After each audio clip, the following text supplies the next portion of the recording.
Welcome to this explainer. Today, we're going to systematically and objectively map out a highly polarizing framework. We're looking at Rollo Tomassi's wildly influential book, The Rational Male. Now, whether you're already familiar with it or this is brand new to you, there's no denying its concepts have absolutely rippled across the internet, completely shaking up modern discussions around dating and gender. So, let's just dive right in and see exactly how this text is constructed, shall we? To really wrap our heads around this complex text, we'll use this agenda right here as our syllabus. We're breaking down the book's internal logic. We'll start with the problem in the Red Pill Awakening, move to the proposed causes in the feminine imperative and evolution, look at the alpha/beta spectrum, dig into some practical tools for men, and finally, wrap up by objectively examining the book's legacy and controversy. All right, Section 1. The Red Pill Awakening, the problem. To establish his entire worldview, Tomassi hooks the reader right out of the gate with a pretty simple question. Do the rules of dating feel broken? The text suggests that a lot of men out there are following traditional dating scripts, being the self-sacrificing nice guy. But they're finding that this approach completely fails to get them the romantic results that society basically promised them. The book explains this frustration by arguing that these men have been blue-pilled. Now, if that sounds familiar, it's because the concept is borrowed directly from the classic 1999 sci-fi movie, The Matrix.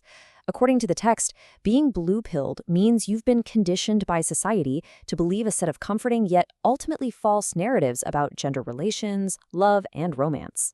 And this sets up the core choice of the entire text.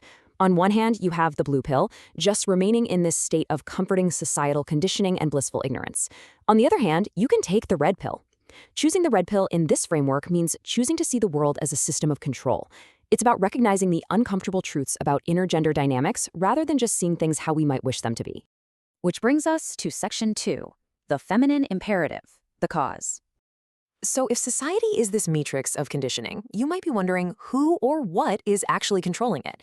Well, the central and highly controversial thesis of the book is summed up in this exact quote. It's a woman's world. Tomassi contends that women actually covertly boss their relationships and society at large, but intentionally wouldn't want men to know it. The argument here is that this dominance is subtle, hidden right behind modern social norms. The text defines this overarching system as the feminine imperative. This refers to the social, cultural, and political forces that covertly prioritize female interests, desires, and sexual strategies over men's autonomy.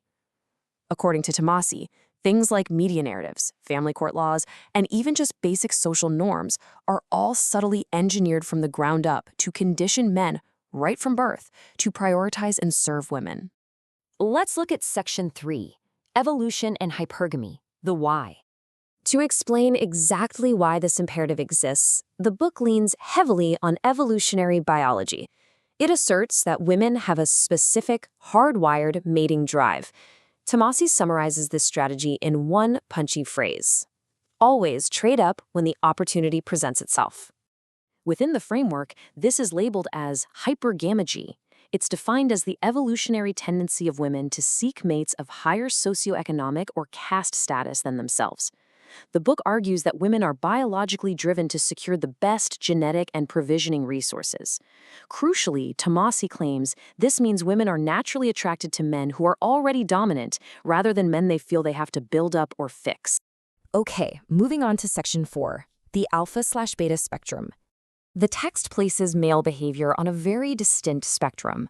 Highly attractive alpha traits, things like being confident, independent, dominant, and assertive, are contrasted directly against beta traits. These are described as being accommodating, dependent, submissive, and indecisive.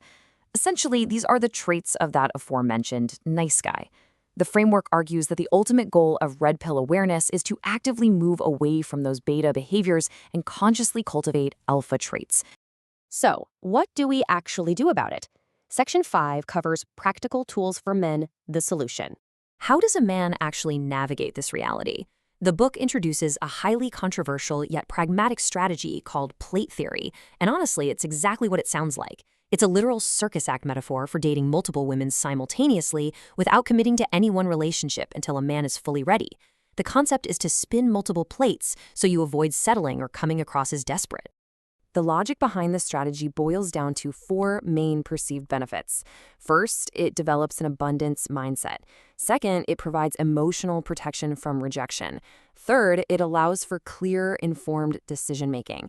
And fourth, according to the text, it actually increases a man's attractiveness by making him the prize. The author argues that women would much rather share a high-value man than be stuck with a faithful loser. Conversely, the text warns heavily against a concept it calls one-itis. This is described as an unhealthy obsession with a single romantic interest. The book claims this leads directly to a loss of identity and self-worth. By focusing literally all your emotional energy on just one woman, the text asserts that men ignore their own personal growth and basically give up their agency entirely. Ultimately, the book maps out a 4-step psychological journey for men. It starts with the initial awakening, where a man realizes the rules are broken. Then it moves through education and the application of concepts like plate theory. This all culminates in a full transformation into positive masculinity. The book defines this final state as unapologetic self-reliance, a place where a man makes choices for his own life, completely free from societal expectations. Finally, Section 6, Legacy and Controversy, the Impact.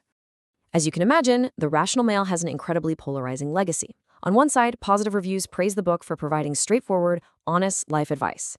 They see it as a systematic framework for self-improvement that many men feel they desperately needed. But on the flip side, the criticisms are heavy. The book is widely criticized for reinforcing cynical gender stereotypes and is considered by many to be a highly partisan, polarizing intervention rather than a neutral observation of human behavior. Regardless of whether you completely agree with its conclusions or wholly reject them, the text leaves its readers with a final, truly provocative challenge to conventional wisdom. Do you see the world as it is or as you wish it to be? Thank you so much for joining me for this explainer, and I'll catch you next time.